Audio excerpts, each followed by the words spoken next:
Now, ChatGPT is not just able to handle uploaded files, but it's also able to produce new files that can then also be downloaded by you.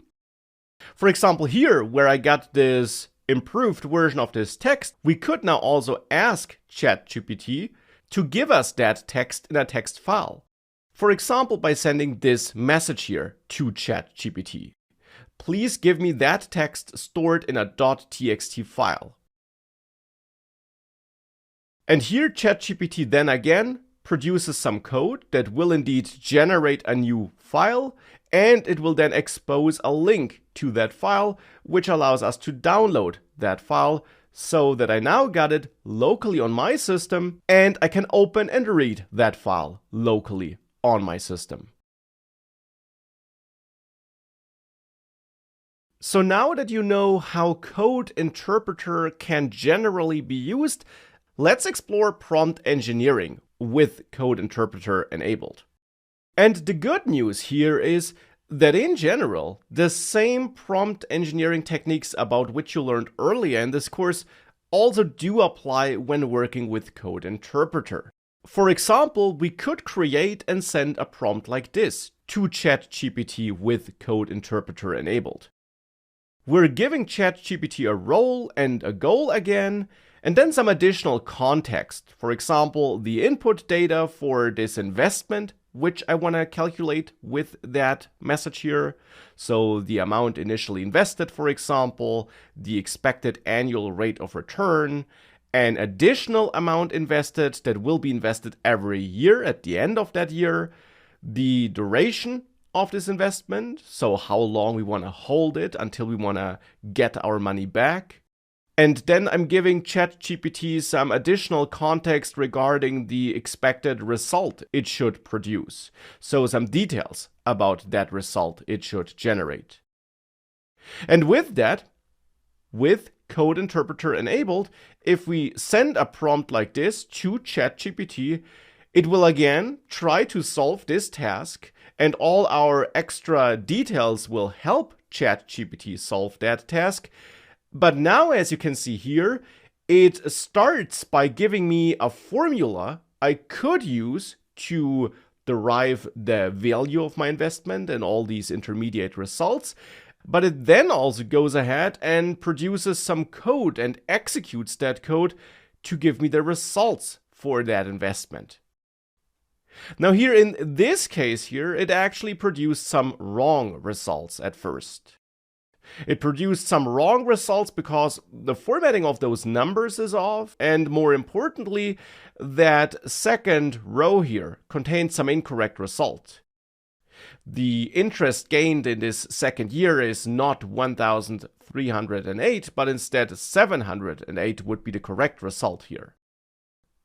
But for some reason, here, ChatGPT messed up with the code it produced and executed, and therefore, of course, we can use prompting techniques we already know. For example, we can send a follow-up prompt here where we tell ChatGPT to improve the formatting and where we make ChatGPT aware of that mistake it introduced here. And in my case, it then indeed went ahead and gave you some details on how it should derive the result, and it then performed that calculation again, based on updated code. And here it actually did that multiple times since it wasn't happy with the results it got. So it gradually tried to improve itself. And with that, finally, it then did produce some correct output for me here. Now I want to mention that it's also possible that you got the correct output right after sending that first prompt, so that you did not need to send any follow-up prompts. And it's also possible that even after sending this follow-up prompt and even more follow-up prompts, ChatGPT was not able to produce the correct results. I had both cases whilst preparing for this recording here. Because ChatGPT in general, and of course also Code Interpreter, still is not perfect. After all, ChatGPT is still able to hallucinate and produce wrong results, and it's therefore of course also able to produce wrong code.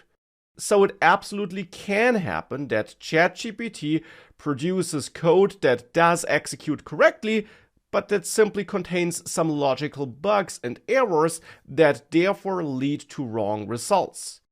And hence, even with Code Interpreter enabled, you of course should always be careful and double check the results ChatGPT is generating, because they might contain errors.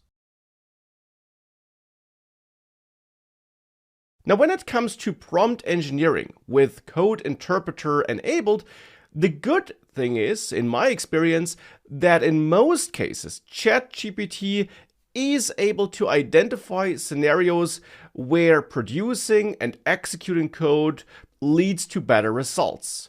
Like here, where I'm asking ChatGPT to produce a color scheme based on a base color, and where it then does not just tell me how it plans to do that, but where it then actually also generates and executes some code that does that, so that I am getting different hex codes that describe different colors, which hopefully, when combined, produce a nice color scheme.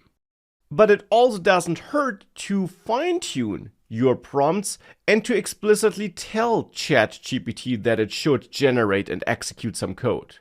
For example, here we could say, generate and execute some Python code that produces 4 color shades based on the base color with this hex code. Now, as you saw before, it even worked without adding this extra information, but being more precise and explicitly telling ChatGPT that we want it to solve this task by generating and executing Python code should definitely force ChatGPT to use Code Interpreter if it's enabled. So of course here it already gave me the correct result before as well, even without that extra information, but this can be a nice trick to make sure that you really get ChatGPT to use this extra feature and you avoid scenarios where ChatGPT maybe forgets to use this tool. Now, when doing prompt engineering for ChatGPT when using Code Interpreter, there's one very useful special technique that only applies when using this Code Interpreter feature you should be aware of. Let's say we have a file with some text that we want ChatGPT to summarize. For that, we can of course upload this text file, and we could then tell ChatGPT to summarize the text in this file. Now, the problem with this prompt is that ChatGPT might try to write some code that tries to summarize the text. But since ChatGPT itself is actually pretty decent at summarizing texts, we instead might prefer to get ChatGPT to just write and execute code for opening the text file. But we don't want ChatGPT to use Code Interpreter for summarizing the text. Instead, that should be done by ChatGPT itself. We could therefore enhance this prompt by adding some extra context to it. For example, here I'm telling ChatGPT that it should summarize this text file, but that it should only write and execute Python code for opening the file, and that it should produce the summary without writing or executing any code, that it should instead summarize the text on its own, basically. And with that, we should ensure that indeed ChatGPT does not try to generate some code that tries to do the summary, but that instead it only uses and executes code for opening the file and getting access to its content, and that it then provides a summary of the content in that file on its own, just as it would do it without Code Interpreter if we would just give it some raw text that it should summarize.